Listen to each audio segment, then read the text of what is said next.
আর আজকে ফাইনালি রানাঘাট এসেছি পরীক্ষা দিতে, আর এখন আমাদের গেটটা খুলবে, ঠিক আছে এদিকে। আর দেখো টান টান সেই উত্তেজনা চলছে কিন্তু, আর এদিকে আমি, ঠিক আছে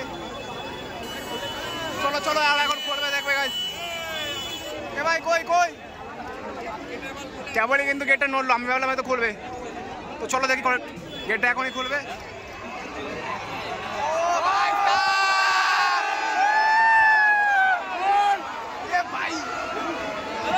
কত লোক দেখো গাইস, গাইস ওই দেখো সব দৌড়াচ্ছে, এ ভাই আস্তে আস্তে,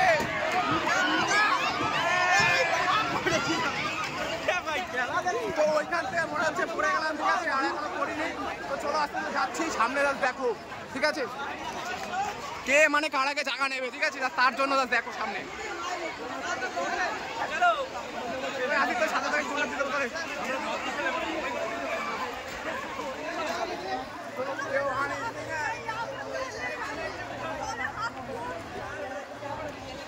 সেরা ভিউ আজকের, আর আমরা এখন মারতে যাচ্ছি।